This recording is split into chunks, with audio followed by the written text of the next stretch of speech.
This is the Bell Howell Rogue Night Vision digital video camcorder, model DNV16HDZ.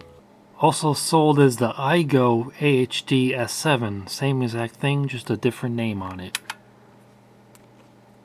I found another version of the same thing. This is the Rich HDA210 camcorder, as seen on eBay. So it appears to be the same exact thing, just a different name on it. It's a full HD camcorder, records in 720p or 1080p. Takes still photos up to 16 megapixels. It has 10 times optical zoom, infrared night vision, a 3-inch LCD touchscreen, and it can accept either a micro SD or a regular SD card. On the front here, you get your lens shutter. It has a lens thread. There's the infrared LED on the side and the regular visible LED in the middle. On the back we get our mode button, recording button, and on top is the speaker and the zoom control. Very simple. And we open it up. There's the touch screen. We also get a playback button, power button, and D-pad for the controls. And under here is the mini HDMI and USB connections. And when the camcorder is turned on, this logo here lights up blue, which is a nice touch, although if you truly want to be rogue with your night vision recording, you might want to cover that up. And it's a very nice looking, very nice feeling camcorder. It has a nice weight to it. I don't know if that's the actual weight or if they put a metal counterweight in there to weigh it down and make it heavier, but it feels substantial. It has a nice quality finish to it. Controls nicely laid out. Touchscreen works well, and just a nice looking camcorder. Definite step up from their DNV900 HD, which is okay, but it still has kind of a cheap toy kind of feel to it. This definitely feels more mainstream and something that could be compared to a brand name camcorder. Unfortunately, in terms of its actual performance, that's where it's not so good. I have not seen any full video reviews of this camcorder, and the few written reviews I've seen on sites like Amazon.com have been mostly negative. And unfortunately, I agree with those negative reviews. This camcorder suffers from several major flaws, and the stupid thing is they could be fixed in the firmware if only Bell & Howell or whoever actually makes this camcorder would only spend some effort to fix it.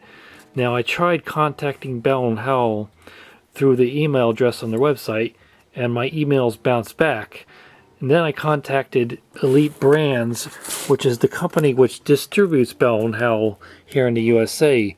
They have a website also. I sent them an email about this camcorder explaining all the flaws of it and the fixes they could do, and I got no response. It's been over a week, and not even a boilerplate response saying we got your email and thanks for your input or something like that. Just nothing. The number one flaw that most people complain about with this camcorder is that it has trouble focusing in night vision mode. And indeed that is true. And a quick fix for that would be to engage autofocus lock whenever you switch on the night vision. You can see there's an autofocus lock button. If you push down on this control pad here, that locks it at whatever focus it is at when you hit the button. That would solve the focusing problem in night vision. The consequence of that is that if you want to refocus, you would have to turn back on autofocus using this button. So not a complete fix, but it will be an easy way to address the issue, just to simply lock the focus whenever you turn on night vision. Another thing I noticed is that the audio quality is very poor. It's very, very tinny, no bass at all. And the strange thing is, well, you have to ignore this protective film on here because I only have this camcorder for trial purposes. There's an option buried deep in the menu. It's actually the very last option in the setup menu called recording audio gain.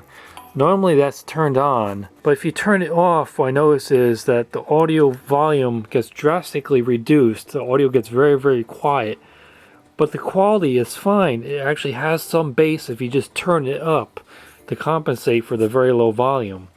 So that means the microphone, which is actually a little pinhole on the LCD here, it's actually capturing the low bass frequencies okay. Just the gain control, when it's boosting the gain, for some reason it's filtering out all the bass. So there should be some way to fix that in firmware. Just fix it so that it boosts all the frequencies, not just the higher frequencies. But as is, you'll be able to tell right away that it's very, very tinny sounding microphone. Another major bug in the firmware is that once you start recording, you cannot switch on the night vision mode. That is disabled, and this also doubles as the button to turn on the visible LED. That's also disabled. You have to stop recording and then you can turn on the LED, or you hit the button again and it turns on the night vision. You can see this camera is picking up the infrared. That's not actually visible. It looks like a little red LED, but that's the infrared LED it's picking up there. But if you want to use that, you have to stop recording, which is stupid. It should let you turn that on when you're recording, but it's disabled. So that would be another easy fix. Another thing is that when you go into night vision mode, everything turns into this sickly kind of bluish purple color, and the color varies because they didn't turn off the auto white balance in night vision mode. So the white balance is fighting against whatever strange colors it's coming out in. So the colors tend to shift between purple and blue and even red in the night vision mode. And another easy fix for that would be just to lock it into black and white whenever you're in night vision mode, just like the DNV16HDZ, the previous model. That goes strictly black and white in night vision mode, and if they simply did that in this one, that would fix the problem. Another thing that doesn't work when you're recording is the autofocus lock, which I just mentioned should be enabled automatically whenever you switch on night vision mode. Well, you can't even use it at all when you're recording. So that's another stupid thing that they could easily fix in the firmware. Now the thing is, even with all these problems, if you manage to work around them by setting up the settings before you start recording, by using your video editing software to turn any night vision footage into strictly black and white to get rid of those awful colors, and by boosting the bass in the audio, or just you turning off that auto gain thing and then manually adjusting the gain upwards, it's actually not too bad of a camcorder. The night vision is actually pretty good. It's actually pretty comparable to Sony Night Shot. It's much better than the DNV900HD. It's much less grainy. You can see a lot better in the night vision mode. Just the focusing problem, the color balance problem, the problem that you can't adjust any of the controls when it's recording, and that terrible audio quality. These could all easily be fixed in the firmware, or at least have a band-aid fix to reduce the problem. So please, Bell Howell, if you're watching this could be a good camcorder if you only fix these problems. Otherwise, as it is right now, I just cannot recommend this model. There's just too many stupid little problems that you have to work around to get usable footage out of this that you shouldn't have to. It should be fixed in the firmware if only the manufacturer would spend the effort to do it. It seems like they spent all their effort on making a nice looking and nice feeling camcorder with high quality controls, with good build quality, nice styling, nice layout of the controls, but whoever designed the firmware for this was asleep on the job. And now here's some test footage recorded on the Bell Howell DNV16HDZ camcorder. I start off with a scene where I went from the basement here up to my car in the garage in complete darkness, using only the night vision from this camcorder to light my way. And you'll see the focusing problem it has in night vision mode.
recording.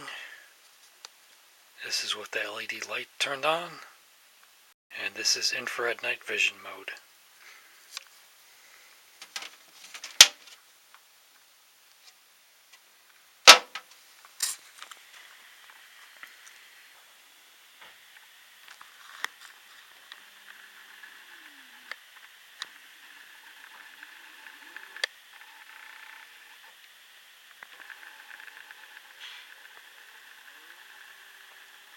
Now we are recording in almost complete darkness. You probably can't see much of anything. Now I turned on the camera's built-in LED visible light. The same exact location I was before. And here is infrared night vision mode. The camera's not making any visible light by itself, but it's picking up infrared with its built-in LED infrared illuminator.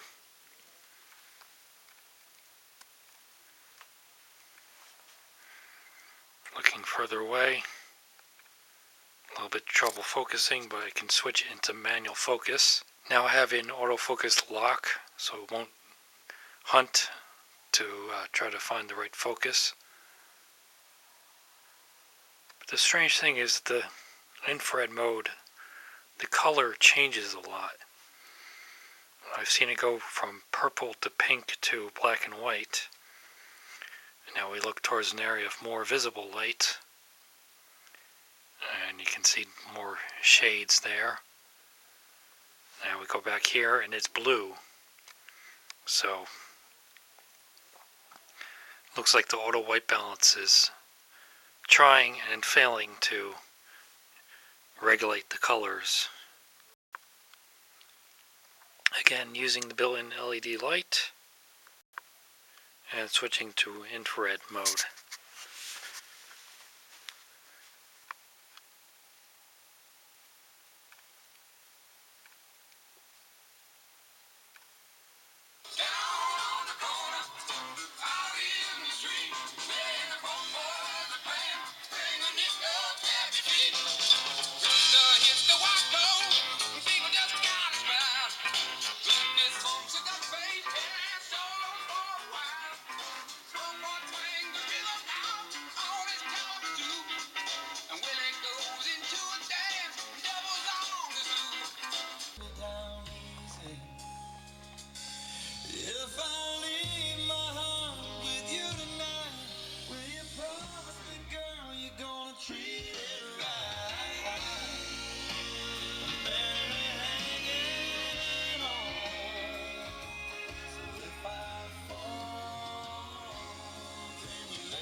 Here's a little sample of recording of the audio gain control turned off and then boosting the gain manually in video editing.